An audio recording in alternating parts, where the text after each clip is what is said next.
नमस्कार दोस्तों, मैं डॉक्टर राधेश्याम आपके सामने एक नया टॉपिक लेके आया हूँ। प्रोटीन पहले हमने पढ़ा था कार्बोहाइड्रेट, उससे पहले पढ़ा था विटामिन। उसी कड़ी से प्रोटीन जैव वृद्ध अणु, जो बड़े अणु होते हैं, बड़े पोषक पदार्थ होते हैं, उनमें प्रोटीन एक बहुत ही इंपॉर्टेंट रोल प्ले करता है। प्रोटीन के बारे में अगर अपन सबसे पहले पढ़ें तो प्रोटीन शब्द किसने दिया था? प्रोटीन शब्द देने वाला वैज्ञानिक था ब्रेजिलियस और मुल्डर।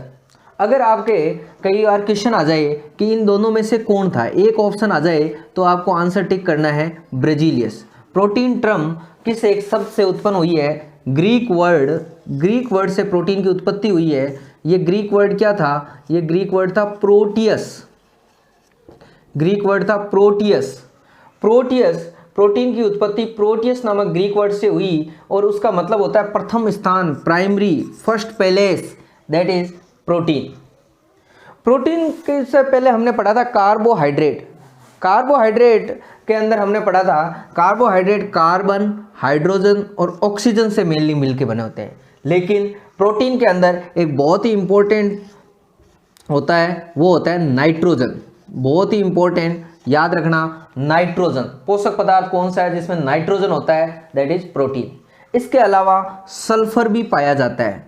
इस सल्फर के अलावा बहुत ही थोड़ी मात्रा में फास्फोरस और लोहा, Fe, बहुत ही थोड़ी मात्रा में फास्फोरस और लोहा भी प्रोटीन के अंदर पाया जाता है। मेन तत्व है carbon, hydrogen, oxygen and nitrogen. थोड़ी मात्रा में sulphur, phosphorus and iron. Protein का हमने पहले भी एक काम पढ़ा था। प्रोटीन का मेन काम क्या होता है? प्रोटीन का मेन काम होता है ग्रोथ एंड रिपेयर। ग्रोथ यानी वृद्धि और मरम्मत करना। हमारे शरीर में जो टूट जाते हैं, घाव पड़ जाते हैं, उसकी मरम्मत करना। बच्चे जो ग्रोथ करते हैं उसके लिए, सेल्स की ग्रोथ के लिए ये जरूरी है। इसके अलावा बहुत सारे उपापचय, मेटाबॉलिक फंक्शन के अंदर प्रोटीन का रोल होता है। वो कैसे होता है हम आगे पढ़ेंगे। इसके अलावा जैसे हमने पढ़ा था प्रोटीन से पहले कार्बोहाइड्रेट की एकलक इकाई होती है, वो होती है मोनोसेकेराइड। ये मोनोसेकेराइड जैसे ग्लूकोज, फ्रक्टोज, ये ग्लैक्टोज, वो मोनोसेकेराइड। वैसे ही प्रोटीन की जो एकलक इकाई है बहुत ही इंपॉर्टेंट है, that is amino acid, amino अम्ल। प्रोटीन की एकलक इकाई होती है एमिनो एसिड। बहुत सारे एमिनो एसिड, एक एमिनो एसिड दूसरे एमिनो एसिड से जुड़ता है। जब एक एमिनो एसिड दूसरे एमिनो एसिड से जुड़ता है तो उनके बीच में एक बॉन्ड बनता है। इस बॉन्ड का नाम होता है, इस बॉन्ड का नाम बहुत ही इंपॉर्टेंट, पॉलीपेप्टाइड बॉन्ड। इस बॉन्ड का नाम होता है पेप्टाइड बॉन्ड। इस बॉन्ड का नाम होता है पेप्टाइड बॉन्ड, पेप्टाइड बॉन्ड। याद रखना है साहब। कार्बोहाइड्रेट में आपने पढ़ा कि कौन सा बॉन्ड होता है? वो होता है ग्लाइकोसाइडिक। जबकि प्रोटीन के अंदर जो बंध होता है वो होता है पेप्टाइड बंध। ठीक है साहब, आगे देखते हैं। आगे की कड़ी में हम नेक्स्ट पढ़ते हैं प्रोटीन के अंदर प्रोटीन के स्रोत कौन कौन से हैं। बहुत ही इंपॉर्टेंट क्वेश्चन आते हैं, बहुत ही फेमस क्वेश्चन आते हैं।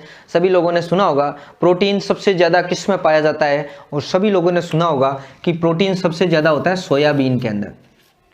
ये सबसे ज़्यादा सुना होगा कि प्रोटीन सोयाबीन के अंदर होता है। कहते हैं 100 ग्राम प्रोटीन के अंदर लगभग 43% क्या होता है?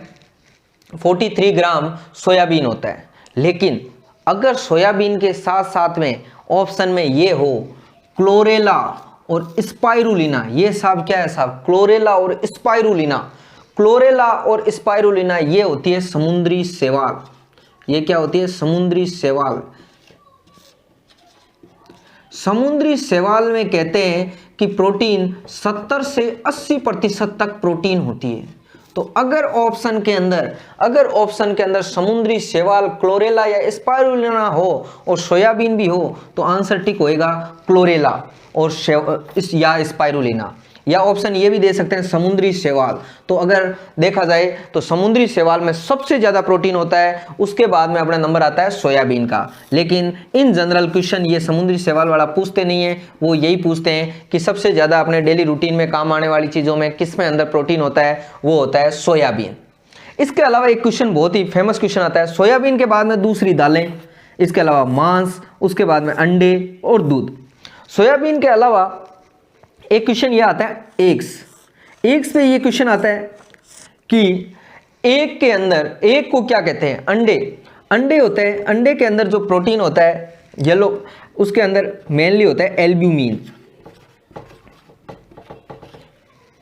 एल्ब्यूमिन, ये इसके बारे में भी आगे पढ़ेंगे। लेकिन अंडे के बारे में एक क्वेश्चन बहुत एग्जाम्स के अंदर, अच्छे एग्जाम्स में आया आता है कि रेफरेंस प्रोटीन किसको कहते हैं, रेफरेंस प्रोटीन किसको कहते हैं, रेफरेंस प्रोटीन कहते हैं अंडे को। तो यहाँ पर इस स्लाइड से हम ये सीखते हैं कि सबसे ज़्यादा प्रोटीन होते हैं समुद्री शैवाल में, अगर समुद्री शैवाल ऑप्शन में नहीं हो तो सबसे ज़्यादा प्रोटीन होती है सोयाबीन में लगभग 43%, और उसके अलावा अंडे को रेफरेंस प्रोटीन कहते हैं। हमने पहले वाले वीडियो के अंदर देखा कि 1 ग्राम प्रोटीन से 4.3 किलो कैलोरी ऊर्जा मिलती है, प्रोटीन से 4.3 किलो कैलोरी ऊर्जा मिलती है। हमने पढ़ा था कार्बोहाइड्रेट से कितनी, कार्बोहाइड्रेट से 1 ग्राम से मिलती है 4.1 किलो कैलोरी, और हमने ये भी पढ़ा फैट से जिससे सबसे ज़्यादा ऊर्जा मिलती है 1 ग्राम से मिलती है 9.3 किलो कैलोरी। यह चीज़ें हम पुराने वीडियो में पढ़ चुके हैं, बहुत इंपॉर्टेंट स्लाइड है साहब, ये ध्यान देना साहब।